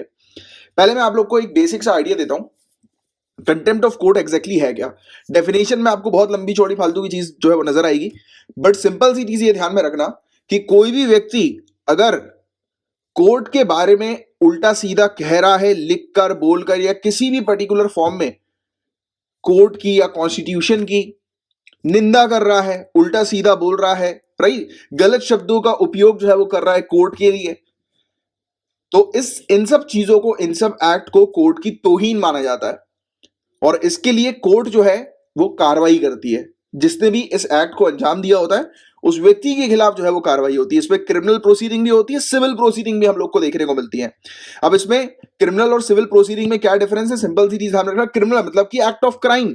कोई व्यक्ति अगर कोर्ट के बारे में उल्टी सीधी बातें कर रहा है, गलत बातें जो है वो फैला रहा है, मतलब निंदा कर रहा है, ऐसी चीज कर रहा है कि जिससे कि कोर्ट का जो स्टेटस है वो डाउन हो रहा है, राइट, तो ऐसे व्यक्ति के खिलाफ क्रिमिनल कार्रवाई होती है। अब सिविल कार्रवाई का मतलब क्या है कि जैसे फॉर एग्जांपल कोर्ट ने एक व्यक्ति को मतलब जैसे कि बुलाया, राइट, कोर्ट ने एक व्यक्ति को समन भेजा सामने प्रस्तुत होने के लिए, बट वो व्यक्ति नहीं आ रहा, मतलब कोर्ट के ऑर्डर का निरादर कर रहा है, ऑर्डर को नहीं मान रहा है कोर्ट के, तो इस केस में भी कोर्ट ये मानता है कि अरे यार ये तो कोर्ट की निंदा हो रही है, कोर्ट के ऑर्डर को नहीं मान रहे हो आप, तो ये तो गलत बात है। तो कोर्ट जो है वो सिविल कंटेम्प्ट ऑफ कोर्ट की प्रोसीडिंग जो है वो लगाती है ऐसे व्यक्ति के खिलाफ। तो मेरे हिसाब से आप समझ गए होंगे कि सिविल कंटेम्प्ट ऑफ कोर्ट क्या होता है and criminal contempt of court क्या होता है। सिंपल सी चीज ध्यान में रखो कि अगर कोई उल्टा सीधा कोर्ट के बारे में बोल रहा है, लिखकर, बोलकर, कुछ भी ऐसी चीज कर रहा है जैसे कि कोर्ट का स्टेटस खराब हो रहा है इंडिविजुअली, तो उस व्यक्ति के खिलाफ क्रिमिनल एक्ट जो है वो लगाया जाएगा। मतलब ये माना जाएगा कि क्रिमिनल कंटेम्प्ट ऑफ कोर्ट की प्रोसीडिंग उस व्यक्ति के खिलाफ होगी। And civil contempt of court की प्रोसीडिंग किस व्यक्ति के खिलाफ होगी कि कोर्ट के ऑर्डर का निरादर सामने वाला जब व्यक्ति करेगा तो उसके खिलाफ सिविल कोर्ट ऑफ प्रोसीडिंग यानी कंटेम्प्ट ऑफ कोर्ट की प्रोसीडिंग होगी, राइट। तो कंटेम्प्ट ऑफ कोर्ट क्या है इसका भी आपको आइडिया लग चुका है, सिविल कंटेम्प्ट क्या है, क्रिमिनल कंटेम्प्ट क्या है, ये भी आपको आइडिया लग चुका है। अब दूसरे क्वेश्चन की तरफ आगे बढ़ते हैं कि अटॉर्नी जनरल का क्या रोल होता है, क्यों अटॉर्नी जनरल की सहमति की आवश्यकता होती है। अटॉर्नी जनरल की बात करें या सॉलिसिटर जनरल की बात करें, क्यों इनकी जो है वो परमिशन की आवश्यकता होती है। तो गाइस देखो क्या होता है, जैसे कि अगर फॉर एग्जांपल कोर्ट अगर इंडिविजुअली अगर देख रही है कि सामने वाले ने कोर्ट की तौहीन करी है तो उसके लिए तो अटॉर्नी जनरल के पास केस नहीं जाता है। बट क्या होता है कि कुछ लोग पिटीशन फाइल करते हैं, कुछ लोग बताते हैं कि इस फलाना व्यक्ति ने देखो कोर्ट की अवहेलना करी है, कोर्ट के बारे में उल्टा सीधा बोला है। जब जो प्राइवेट इंडिविजुअल जब कोर्ट को इन्फॉर्म करता है एक पिटीशन के जरिए, बात को समझिएगा, फिर से रिपीट कर रहा हूं, प्राइवेट इंडिविजुअल जब किसी पिटीशन के जरिए कोर्ट को इन्फॉर्म करता है कि ये फलाना व्यक्ति जो है वो कोर्ट के बारे में उल्टा सीधा कह रहा है, इसके खिलाफ कंटेम्प्ट ऑफ कोर्ट की प्रोसीडिंग शुरू करो, तब ऐसी जो केसेस होते हैं, ऐसी जो प्राइवेट इंडिविजुअल की पिटीशन होती है वो अटॉर्नी जनरल के पास आती है और फिर अटॉर्नी जनरल डिसाइड करते हैं कि उस प्रोसीडिंग को एक्सेप्ट करना है या नहीं करना है। अब सवाल ये उठता है अटॉर्नी जनरल के पास क्यों ऐसी पिटीशन फाइल होती है, क्यों अटॉर्नी जनरल को ये पावर दे रखी है। भैया कोर्ट का टाइम भी तो बचाना है हम लोग को।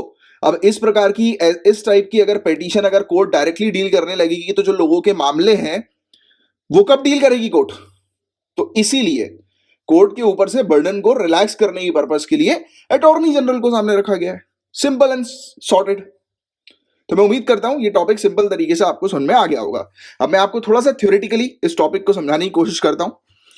तो पहली बात तो सेक्शन 15 जो कंटेम्प्ट ऑफ कोर्ट एक्ट का जो हम लोग को देखने को मिलता है, अदालत की अवमानना अधिनियम 1971 की धारा 15 जो है, इसके अनुसार अटॉर्नी जनरल या फिर सॉलिसिटर जनरल जो होते हैं, इनको मतलब इनको सामने रखा गया है कि इनके अप्रूवल की आवश्यकता होगी जब भी कोई क्रिमिनल कंटेम्प्ट की प्रोसीडिंग जो है वो कोर्ट के सामने प्रस्तुत की जाएगी, तो उस समय पर अटॉर्नी जनरल या सॉलिसिटर जनरल जो है उनकी परमिशन लेनी होगी। तो अब क्यों लेनी होगी वो चीज आपको प्रॉपर तरीके से क्लियर कर चुका हूं मैं ऑलरेडी। अब क्या कानून है ये कंटेम्प्ट ऑफ कोर्ट को लेकर, अदालत की अवमानना को लेकर क्या कानून हम लोग को देखने को मिलता है? तो कंटेम्प्ट ऑफ कोर्ट एक्ट 1971 दो प्रकार के कंटेम्प्ट बताते हैं, एक सिविल कंटेम्प्ट, दूसरा क्रिमिनल कंटेम्प्ट। सिविल कंटेम्प्ट क्या है, क्रिमिनल कंटेम्प्ट क्या है, ये सब चीजें मैं उम्मीद करता हूं क्लियर हो गई होगी आपको। डेफिनेशन के थ्रू मैंने मतलब एग्जांपल्स के थ्रू आपको बता दी। तो इसमें बताया जाता है कि कंटेम्प्ट ऑफ कोर्ट एक्ट 1971 जो है इसमें सिविल कंटेम्प्ट, क्रिमिनल कंटेम्प्ट को डिफाइन किया गया है और पावर्स दी गई हैं कि किसको जो है वो कौन सी पावर्स होंगी, क्या प्रोसीजर्स होंगे। कोर्ट के खिलाफ अगर कोई व्यक्ति जो है वो इस प्रकार की कार्रवाई करने के लिए अपील करता है तो उसकी क्या प्रोसीजर होगी, सब चीज इसमें मेंशन्ड है कि कोर्ट किस प्रकार से पेनाल्टी लगाएगी, राइट। और तो ये सब चीजें कि अगर कोई व्यक्ति जो है वो कोर्ट की अवहेलना करता है तो उसके ऊपर किस तरह के जो है वो चार्जेस लगाए जाएंगे, सब कुछ इसके अंदर डिफाइंड है कंटेम्प्ट ऑफ कोर्ट एक्ट 1971 के अंदर, ठीक है।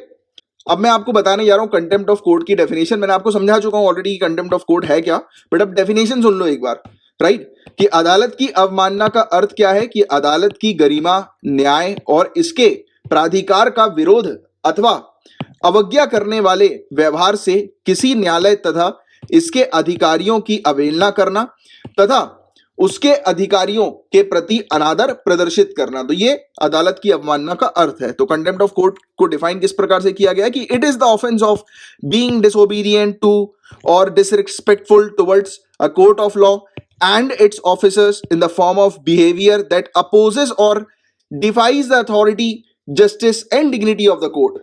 कि मतलब कि कोर्ट का जो स्टेटस है उसको आप नीचे गिरा रहे हो, उसकी तौहीन कर रहे हो, राइट। तो उस चीज को जो है वो कंटेम्प्ट ऑफ कोर्ट कहा जाता है। अब अटॉर्नी जनरल की सहमति की क्यों आवश्यकता है, तो आपको क्लियर हो गया क्यों आवश्यकता है, क्योंकि इसके पीछे का ऑब्जेक्टिव ये है कि कोर्ट का समय बचाना। कि इस प्रकार की एप्लीकेशंस अगर कोर्ट के पास आएंगी और कोर्ट अगर इन तरीके की पेटिशन में एप्लीकेशन को डील करता रहेगा तो फिर मेन केसेस कहां से देखेगा कोर्ट, तो इसलिए अटॉर्नी जनरल को दे रखा है। एंड गाइस अटॉर्नी जनरल जो है वो हमारे ऑफिसर हैं कोर्ट के, इंडिपेंडेंटली वो कंप्लेन को देख सकते हैं कि जो कंप्लेन जो है वो वाकई में कोर्ट की तौहीन कर रही है कि नहीं कर रही, राइट। तो उसको चेक करेंगे, राइट, और कोर्ट का समय बचाएंगे। और कौन से सर्कमस्टेंसेस ऐसे होते हैं जिसमें अटॉर्नी जनरल के कंसेंट की आवश्यकता नहीं होती, जिसमें कोर्ट खुद कार्रवाई करती है इंडिविजुअली, तो उसमें अटॉर्नी जनरल के कंसेंट की आवश्यकता नहीं होती। अटॉर्नी जनरल के कंसेंट जो मैंडेटरी है, राइट, अति आवश्यक है, वो कब है कि जब एक कोई प्राइवेट सिटीजन इन्फॉर्म करता है कोर्ट को, पिटीशन फाइल करता है कि कोर्ट की तौहीन कर रहा है ये फलाना फलाना व्यक्ति, राइट। तो उस केस में अटॉर्नी जनरल जो है वो कार्रवाई करते हैं, देखते हैं। बट अगर कोर्ट खुद से देखती है, कोर्ट को लगता है कि अरे यार इस फलाना इंडिविजुअल ने जो है वो कोर्ट की तौहीन करी है, कॉन्स्टिट्यूशन की तौहीन करी, तो कोर्ट खुद से उसके खिलाफ जो है वो कार्रवाई कर लेगी। उसमें फिर अटॉर्नी जनरल के कंसेंट की, उसकी सहमति की रिक्वायरमेंट नहीं होगी। और हाँ, अगर अटॉर्नी जनरल जो है वो डिनाई कर देते हैं अपने कंसेंट को, अटॉर्नी जनरल अगर सहमति देने से मना कर देते हैं, तो उस केस में क्या होगा, तो उस केस में मैटर खत्म हो जाएगा। बट हाँ, जो कंप्लेनेंट है वो पूरे मैटर को अगेन फिर से कोर्ट के सामने जो है वो ला सकता है, प्रस्तुत कर सकता है, तो वो उसकी इंडिविजुअल राइट है। बाकी कॉन्स्टिट्यूशन में आर्टिकल 129 ध्यान में रखो, आर्टिकल 129 जो हमारे संविधान का ये पावर देता है ऑनरेबल सुप्रीम कोर्ट को कि ऑनरेबल सुप्रीम कोर्ट जो है वो अपने स्वयं के खिलाफ कंटेम्प्ट की कार्रवाई जो है वो इनिशिएट कर सकती है, राइट, शुरू कर सकती है। और आर्टिकल 129 और आर्टिकल 215 जो है ये पावर देते हैं ऑनरेबल सुप्रीम कोर्ट को और हाई कोर्ट को कि एक व्यक्ति को जो है वो पनिश किया जा सकता है कंटेम्प्ट ऑफ कोर्ट का गिल्टी करने के लिए, यानी कि अगर कोई व्यक्ति दोषी पाया जाता है तो उसे दंडित करने की शक्ति जो है वो प्रदान की गई है सुप्रीम कोर्ट और हाई कोर्ट के पास आर्टिकल 129 एंड 215 के तहत, ठीक है। तो ये चीज आप थोड़ी सी ध्यान में रखिएगा। तो ये था इस पूरा ओवरऑल टॉपिक। मैं उम्मीद करता हूं कि आपको ये टॉपिक अच्छे समझ में आ गया होगा। एक आपके लिए छोटा सा क्वेश्चन है इस टॉपिक को एंड करते करते, वो ये है कि डिस्ट्रिक्ट कोर्ट, क्या कोई व्यक्ति डिस्ट्रिक्ट कोर्ट की तौहीन करेगा तो क्या उसके खिलाफ कार्रवाई होगी कि नहीं होगी, बताइए। तो गाइस उसके खिलाफ भी कार्रवाई होगी, बट ये सवाल ये उठता है ये कार्रवाई कौन करेगा, डिस्ट्रिक्ट कोर्ट करेगा? नहीं, ईदर हाई कोर्ट और सुप्रीम कोर्ट। सबऑर्डिनेट कोर्ट की भी कार्रवाई करने का काम जो होगा वो हाई कोर्ट या सुप्रीम कोर्ट का हम लोग को देखने को मिलेगा, क्योंकि देखो सुप्रीम कोर्ट और हाई कोर्ट जो है इनको पावर दे रखी है कि कोर्ट के खिलाफ, न्यायालय के खिलाफ अगर कोई व्यक्ति अगर गलत बोलता है तो उसके खिलाफ कार्रवाई जो है वो सुप्रीम कोर्ट और हाई कोर्ट करेंगी और उसको दंडित करेंगी दोषी पाए जाने पे, ठीक है। तो ये चीज ध्यान में रखिएगा। अगर इस प्रकार का कोई स्टेटमेंट आ जाए कि डिस्ट्रिक्ट कोर्ट के पास मतलब अगर कोई व्यक्ति डिस्ट्रिक्ट कोर्ट की तौहीन करेगा तो कोई पावर नहीं है कि उसके सामने वाले व्यक्ति के खिलाफ कार्रवाई करने की, तो ऐसा कुछ नहीं है, पावर है, पावर दे रखी है, already we have discussed about it कि हाई कोर्ट और सुप्रीम कोर्ट के पास पावर है। ठीक है, क्लियर है पूरी बात, क्रिस्टल क्लियर अच्छे से। गाइस हम लोग चर्चा करेंगे द केरला बर्ड एटलस के बारे में, a very important topic guys. State level पर पहला इस प्रकार का इंडिया के अंदर बर्ड एटलस हमें देखने को मिल रहा है, द केरला बर्ड एटलस। और बताया जा रहा है कि केरला बर्ड एटलस एशिया का सबसे लार्जेस्ट बर्ड एटलस है in terms of geographical extent, भौगोलिक विस्तार की दृष्टि से एशिया का सबसे बड़ा पक्षी एटलस इसे बताया जा रहा है। और द केरला बर्ड एटलस जो है वो कंडक्ट किया गया है सिटीजन साइंस ड्रिवन एक्सरसाइज के तहत, मतलब कि विज्ञान संचालित नागरिक कार्यक्रम के रूप में इसको आयोजित किया गया था, जिसमें 1000 से भी ज्यादा वॉलंटियर्स बर्ड वॉचिंग कम्युनिटी के, यानी कि बर्ड वॉचिंग समुदाय के 1000 से भी ज्यादा स्वयं सेवकों ने इसमें भाग लिया था इस एटलस को प्रिपेयर करने के लिए। राइट, तो ये चीज थी केरला से रिलेटेड। केरला का बर्ड एटलस इंडिया में पहला स्टेट लेवल का बर्ड एटलस हमें देखने को मिल रहा है, तो ये पॉइंट थोड़ा सा ध्यान में रखिएगा। इसके अलावा 2 फंगाई की स्पीसीज हम लोग को केरला में मिली है। केरला के रिसर्चर्स को 2 स्पीसीज फंगाई की आइडेंटिफाई करी है इन्होंने। ये जो स्पीसीज है ये जीनस गनोडर्मा की हमें देखने को मिल रही है, जो कि किससे एसोसिएटेड है, कोकोनट स्टेम रॉट डिजीज से एसोसिएटेड है। नारियल के तने के सड़न रोग से संबंधित ये हम लोग को प्रजातियां फंगाई की देखने को मिल रही है। और ये 2 फंगाई की जो स्पीसीज कवक प्रजाति जो हमें देखने को मिल रही है, इनका नाम क्या है, तो इनका नाम है गनोडर्मा करेलेंस और दूसरी स्पीसीज का नाम है गनोडर्मा स्यूडो एप्लानेटम, स्यूडो एप्लानेटम। तो ये 2 प्रजाति हम लोग को फंगाई की देखने को मिली है, जो कि साइंटिस्ट रिसर्चर्स ने आइडेंटिफाई करी है। और गाइस हमारे इंडिया के अलग अलग पार्ट्स में जो नारियल के मूल तने जो हैं, बेसल स्टेम रॉड जो हम लोग को कोकोनट की देखने को मिलती हैं, इनको अलग अलग नाम से जाना जाता है इंडिया के अलग अलग एरियाज में। जैसे कि आंध्र प्रदेश के अंदर इसको जो है वो गनोडर्मा वर्ल्ड के नाम से या विल्ट के नाम से जाना जाता है। कर्नाटक के अंदर इसे अनाबरोगा के नाम से जाना जाता है और तमिलनाडु के अंदर इसे तंजावुर विल्ट के नाम से जाना जाता है। ये नारियल का जो तना हम लोग को देखने को मिलता है, राइट, तो उसके अलग अलग नाम हम लोग को नजर आते हैं, राइट। तो ये चीज है एक। और बाकी अब नेक्स्ट टॉपिक की बात करें तो लिविंग रूट ब्रिजेस की हम लोग चर्चा कर रहे हैं। डायरेक्ट क्वेश्चन आता है लिविंग रूट ब्रिजेस जो है वो कहाँ के हैं, फेमस ये, तो मेघालय आपको ध्यान में रखना है। तो जीवित जड़ों यानी कि लिविंग जो रूट्स जो हमें देखने को मिलती हैं, इससे एक ब्रिजेस बनाए जाते हैं, पुल का निर्माण किया जाता है। इसको जिंग किंग जरी के नाम से भी जाना जाता है। और जो भारतीय रबर पेड़ हम लोग को, इंडियन रबर ट्री जो हम लोग को देखने को मिलता है, जिसका नाम है फीकस एल्स्टिका, फीकस इलास्टिका। तो ये जो पेड़ है, रबर का पेड़ जो है, इसकी जड़ों को बुनकर तैयार किया जाता है ये हवाई पुल, राइट। इसकी जो जड़ जो होती है, रूट्स जो होती हैं, उनको वीव किया जाता है, मैनिपुलेट किया जाता है और उसके बाद फिर ये ब्रिज जो है वो एरियल ब्रिज तैयार किया जाता है, हवाई पुल तैयार किया जाता है। और ये पुल मेघालय में पीढ़ियों से 2 स्थानों को जोड़ने का कार्य कर रहे हैं, पीढ़ियों से, काफी पीढ़ियों से, सदियों से। और सदियों से निर्मित होने वाले ये जो पुल हैं, वो मुख्य रूप से नदियों और धाराओं को पार करने का एक साधन और विश्व प्रसिद्ध पर्यटक आकर्षण भी बन चुका है, वर्ल्ड फेमस टूरिस्ट अट्रैक्शन भी ये बन चुका है। और गाइस ये टॉपिक न्यूज में मेघालय के लिविंग रूट ब्रिजेस का इसलिए आया है क्योंकि जूलॉजिकल सर्वे ऑफ इंडिया ने कुछ ग्रीन रूल्स जो है, कुछ नियम जो है वो बनाए हैं। किस पर्पस के लिए, जिससे कि ये जो लिविंग रूट ब्रिजेस जो मेघालय के हैं, उनको यूनेस्को की वर्ल्ड हेरिटेज साइट का टैग जो है वो मिल सके, राइट। तो ये चीज हमें देखने को मिली। और बाकी इंडिया जो है गाइस, ये लार्जेस्ट एक्सपोर्टर बन चुकी है ककंबर और गरकिन्स की, मतलब ककड़ी और खीरे की। इंडिया जो है वो सबसे बड़ी निर्यात कंट्री जो है वो बन चुकी है। और ये जो ककड़ी और जो खीरा जो हम लोग को देखने को मिलता है, इसको पूरे दुनिया भर में घेरकिन्स के नाम से जाना जाता है, या फिर इसको जो है वो कॉर्निकॉन्स के नाम से भी जाना जाता है। और इसको बेसिकली अचार बनाने के इस्तेमाल में उपयोग में लिया जाता है। और खीरे की बात करें, ककम्बर्स की बात करें, इसको एक्सपोर्ट किया जाता है 2 कैटेगरीज के अंदर, ककम्बर और घेरकिन्स, राइट। और इन्हें बेसिकली प्रिपेयर किया जाता है, प्रिजर्व किया जाता है विनेगर के माध्यम से या एसिटिक एसिड के माध्यम से। मतलब कि इनको जब हमें ऑब्वियसली बात है, अचार जब बनाया जा रहा है, इसके अंदर प्रिजर्वेटिव्स डाले जाएंगे जिससे कि वो सड़े ना, तो विनेगर या फिर एसिटिक एसिड के माध्यम से इसको कंजर्व करके रखा जाता है, संरक्षित करके रखा जाता है, जिससे कि ये सड़े नहीं, राइट। और इसके अलावा ककम्बर का कल्टीवेशन, प्रोसेसिंग और एक्सपोर्ट इंडिया के अंदर शुरू हो गया था 1990 से ही, बट उस समय स्मॉल स्केल पे होता था। सिर्फ कर्नाटक के अंदर, फिर बाकी बाद में जाकर तमिलनाडु, आंध्र प्रदेश, तेलंगाना में भी इसकी कल्टीवेशन, प्रोसेसिंग, एक्सपोर्ट होना शुरू हो गया। और आज की डेट में आप देखिए कि इंडिया जो है वो इमर्जिंग कंट्री बन चुकी है। एज अ लार्जेस्ट एक्सपोर्टर के तौर पर हम लोग को देखने को मिलती है ककम्बर की। और पूरे दुनिया भर में जितनी भी रिक्वायरमेंट है ककम्बर की, उसकी 15% रिक्वायरमेंट जो है वो इंडिया से प्रोड्यूस होती है। उत्पादन इंडिया में होता है 15% लगभग। तो ये है गाइस पूरा ओवरऑल टॉपिक, जिसका एक आपको आइडिया, एक जानकारी अच्छी होनी चाहिए। गाइस सरस्वती नदी के बारे में आपने कई बार जो है वो सुना होगा। काफी सारी स्टोरी सरस्वती नदी से रिलेटेड हम लोग को देखने को मिलती है। तो गवर्नमेंट ऑफ इंडिया गाइस कोशिश कर रही है कि सरस्वती नदी को ढूंढने की, दोबारा से इसको रिवाइव करने की। इसको लेकर गवर्नमेंट ऑफ इंडिया ने कमिटीज भी बनाई हैं। और इसी सरस्वती नदी को लेकर कुछ डेवलपमेंट सामने आए हैं।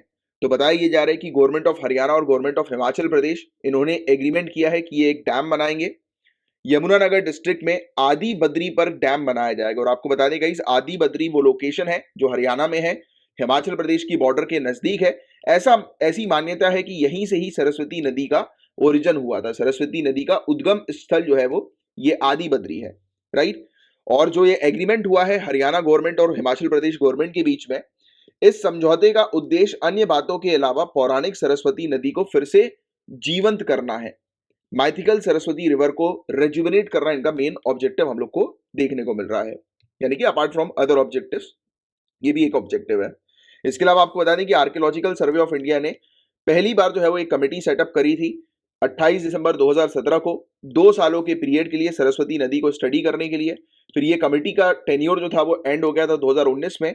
फिर केंद्र सरकार ने दोबारा से 2021 में एक एडवाइजरी कमेटी सेटअप कर दी कि जिसके तहत सरस्वती नदी को स्टडी किया जाए, राइट। तो अभी केंद्र सरकार की कमेटी हम लोग को देखने को मिल रही है जो सरस्वती नदी को स्टडी कर रही है। और इसके अलावा सरस्वती नदी के ऊपर हरियाणा और हिमाचल प्रदेश गवर्नमेंट का एक अभी रिसेंटली हमने एग्रीमेंट जो है वो देखा, राइट, डिस्कस किया।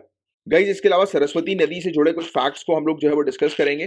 तो ऐसा माना जाता है कि सरस्वती नदी का उद्गम हिमालय में कैलाश पर्वत के पश्चिम में स्थित कपाल तीर्थ से हुआ था।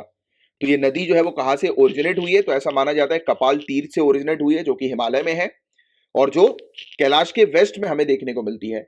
फिर वहां से ये नदी जो है वो साउथ की तरफ फ्लो करती है मानसरोवर तक, और फिर मानसरोवर के बाद से ये वेस्ट की तरफ टर्न ले लेती है। तो आपको ये बेसिकली थोड़ा सा स्ट्रक्चर पता होना चाहिए कि कपाल तीर्थ से ओरिजिनेट हो रही है, फिर साउथ की तरफ जा रही है, साउथ में मानसरोवर की तरफ जाती है, फिर मानसरोवर से वेस्ट का टर्न जो है ये रिवर ले लेती है, राइट। और ये रिवर कौन सी स्टेट से होकर गुजरती है, तो हरियाणा, राजस्थान, नॉर्थ गुजरात, राइट। तो ये चीज भी आप ध्यान में रखिएगा। पाकिस्तान भी जाती है ये, मतलब कि अरेबियन सी से मिलने से पहले, मतलब कि रन ऑफ कच्छ के थ्रू ये अरेबियन सी में जाकर मिल जाती है, बट अरेबियन सी से मिलने से पहले, यानी कि उसमें सम्मिलित होने से पहले ये पाकिस्तान भी फ्लो करती है, पाकिस्तान में भी जाती है ये। तो ये भी याद रखिएगा कि ये सरस्वती नदी का मूवमेंट पाकिस्तान तक भी हम लोग को देखने को मिलता है। और अप्रोक्सीमेटली 4000 किलोमीटर की इस नदी की लेंथ जो है वो बताई जाती है। इसके अलावा गाइस सरस्वती नदी की 2 शाखाएं, 2 ब्रांचेस हैं, पश्चिमी और पूर्वी। और हिमालय से उद्गमित अतीत की सतलुज जो वर्तमान की घग्गर पटियाला वाली धाराओं के माध्यम से होकर बहती थी, इसको प्राचीन सरस्वती की पश्चिमी शाखा माना जाता है। मतलब कि वेस्टर्न और ईस्टर्न 2 ब्रांचेस हैं रिवर की। और जो हिमालयन बॉर्न सतलज जो हम लोग को देखने को मिलती हैं, तो बताया जाता है कि जो ये फ्लो होती है आज की डेट में घाघर पटियाले वाली रिवलेट से, मतलब रिवलेट यानी कि धाराओं से, मतलब जो हम लोग को देखने को मिलती है, तो ये रिप्रेजेंट करती है वेस्टर्न ब्रांच सरस्वती नदी की। इसके अलावा मार्कंड की बात करें और सरस्वती की बात करें, तो सरस्वती नदी की पश्चिमी शाखा का प्रतिनिधित्व करती हैं ये दोनों नदियां, मार्कंड और सरस्वती, जिसे टोन्स यमुना के नाम से जाना जाता है। तो आप घाघर पटियाला वाली और टोन्स यमुना, तो ये 2 चीज आपको थोड़ी सी ध्यान में रखनी है। तो ये जो धाराएं हैं या ये जो नदी हम लोग को देखने को मिल रही है, राइट, ये जो रिवलेट्स जो हम लोग को देखने को मिल रही हैं, तो ये बताया जाता है कि ये रिप्रेजेंट करती है एंशिएंट सरस्वती नदी को, ठीक है। तो ये पॉइंट बस थोड़ा सा आप ध्यान में रखिएगा, ये इंपॉर्टेंट है। और गाइस इन शाखाओं के संगम की बात करें, इन ब्रांचेस के कॉन्फ्रेंस की बात करें गाइस, तो पटियाला से 25 किलोमीटर दक्षिण में शतराणा नाम का एक स्थान है। तो वहीं पर ही ये जो शाखाएं हैं जितनी भी, जिसके बारे में मैंने भी आपको बताया, तो इनका संगम होता था। और फिर ये सभी नदी जो है वो सडनली डेजर्ट को क्रॉस करती हुई, यानी कि रन ऑफ कच्छ को क्रॉस करती हुई गल्फ ऑफ वेस्टर्न सी पर जाकर मिल जाती हैं, अरेबियन सी पे जाकर मिल जाती हैं, राइट। तो यहां तक बात क्लियर है आप लोगों को। इसके अलावा कुछ हिस्टोरिकल एविडेंसेस की बात करें, ऐतिहासिक साक्ष्य की बात करें सरस्वती नदी से जुड़े, तो सरस्वती नदी एक मेन ऋग्वेदिक नदी थी। और ऋग्वेद, लेटर वेदिक और पोस्ट वैदिक टेक्स्ट में इनका उल्लेख हम लोग को देखने को मिलता है, राइट।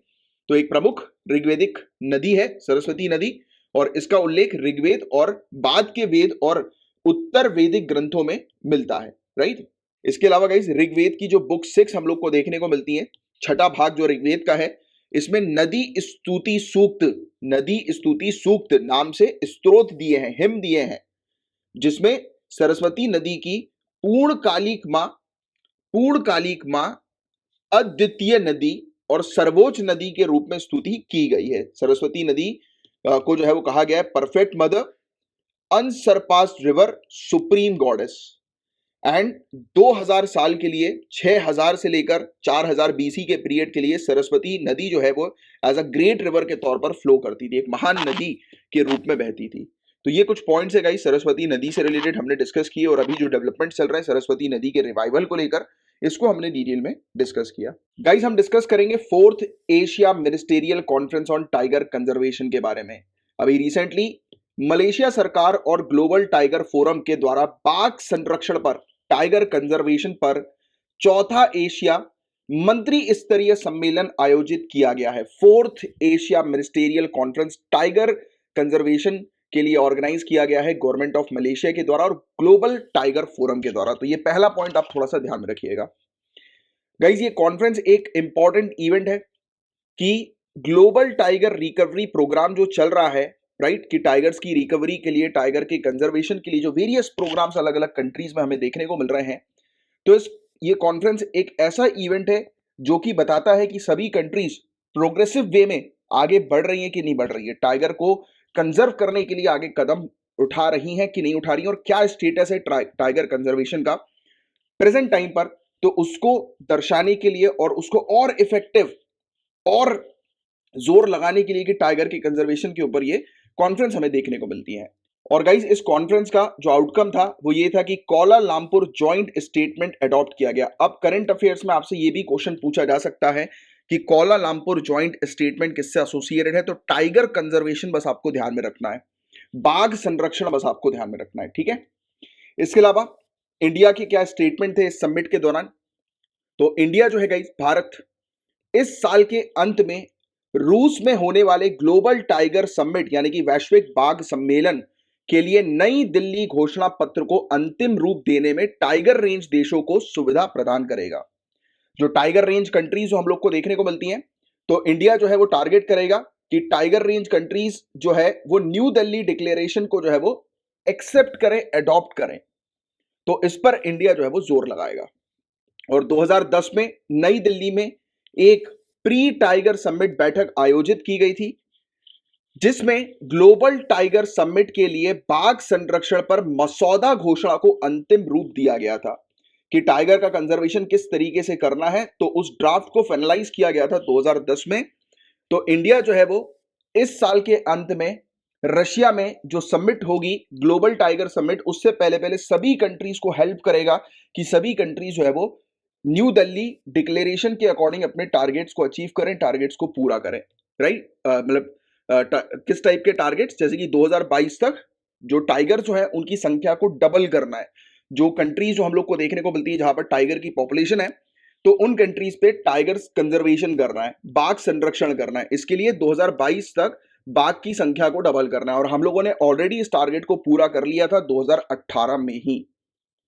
और भारत में बाघ प्रबंधन की सफलता का मॉडल अब लायन के लिए, शेर के लिए, डॉल्फिन के लिए, लेपर्ड के लिए, स्नो लेपर्ड और दूसरी स्मॉल वाइल्ड कैट्स के लिए भी यूज में लिया जाएगा। क्योंकि हुआ यह है कि हमने सक्सेसफुली टाइगर्स के नंबर को बढ़ा दिया है टारगेट ईयर से पहले ही, तो अब इस सेम कंजर्वेशन मॉडल को दूसरी स्पीसीज की संख्या को डबल करने के लिए, दूसरी स्पीसीज को कंजर्व करने के लिए भी लिया जाएगा। क्लियर है यहां तक बातें।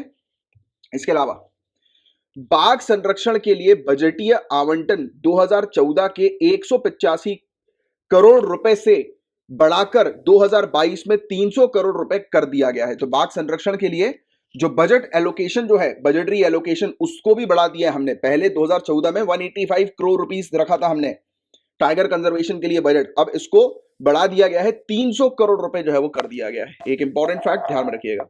और भारत में 14 टाइगर रिजर्व को पहले ही अंतरराष्ट्रीय CATS की मान्यता प्राप्त है, और भी जो दूसरे टाइगर रिजर्व जो हैं, हम कोशिश कर रहे हैं कि जल्द से जल्द उन्हें CATS की मान्यता प्राप्त हो जाए। अब ये CATS क्या है तो उसको थोड़ी देर से समझाता हूं, बट अभी के लिए एक जनरल से मैं आपको आइडिया देता हूं। ये एक ऐसा ऑर्गेनाइजेशन है जो किस चीज पर काम करता है, टूल्स डेवलप करता है कि टाइगर कंजर्वेशन के लिए क्या स्टैंडर्ड्स फॉलो करना है।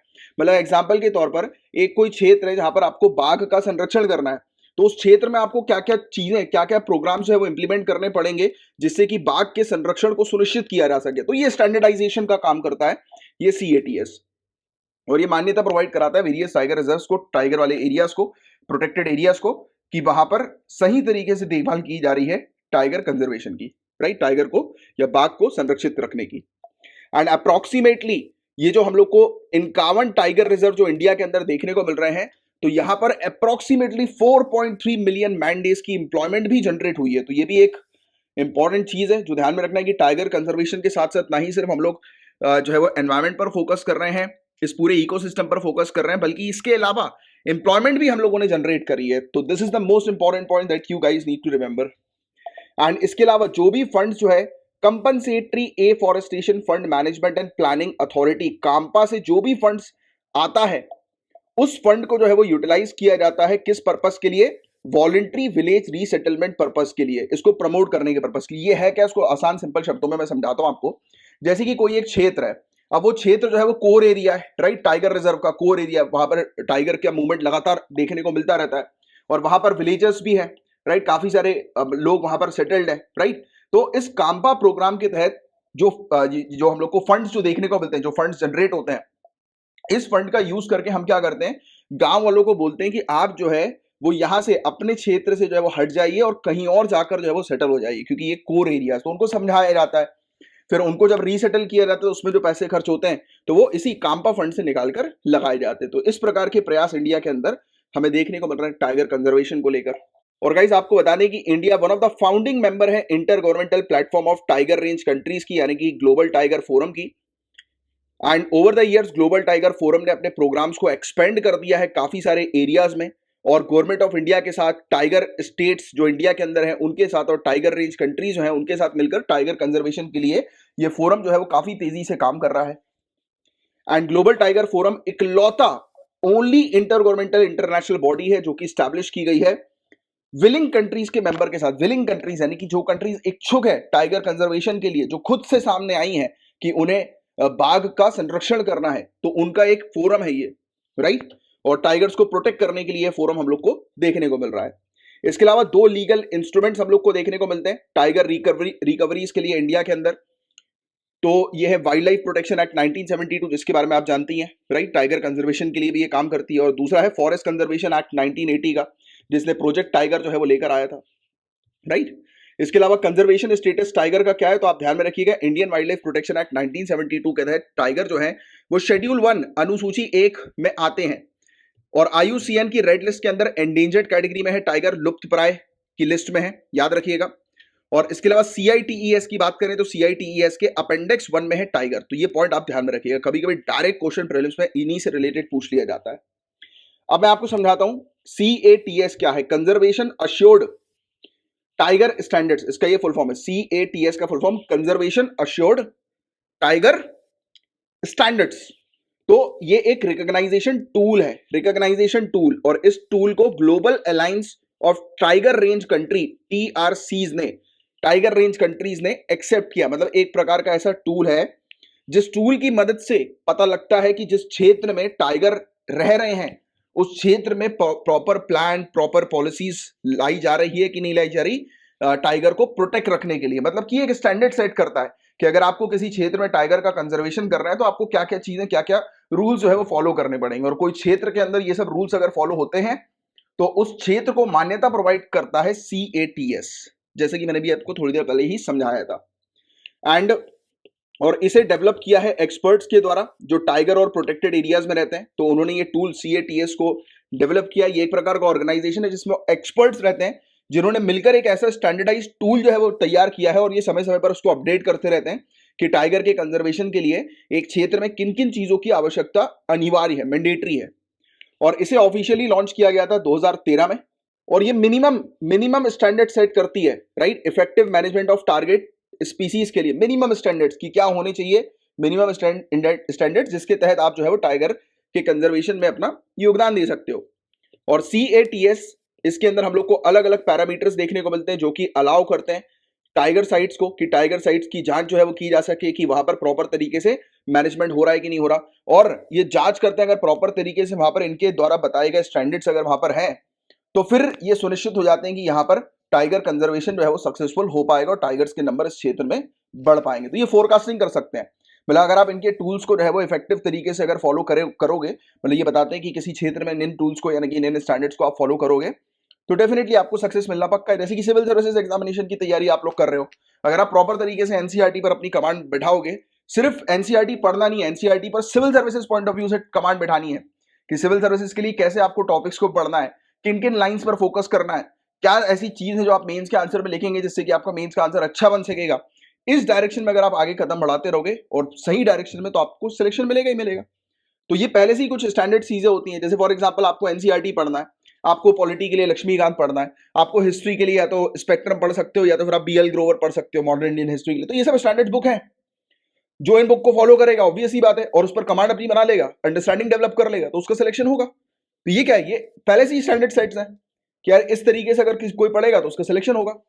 सेम चीज कि टाइगर जो प्रोटेक्टेड एरियाज हैं जहां पर टाइगर्स रहते हैं तो उन क्षेत्र पर अगर आप ये फलाना यानी कि इनके द्वारा बताए गए कुछ स्टैंडर्ड्स को फॉलो कर लोगे तो उस क्षेत्र में टाइगर का कंजर्वेशन सक्सेसफुल हो जाएगा। तो ये चीज बताते हैं, राइट, गेटिंग इट।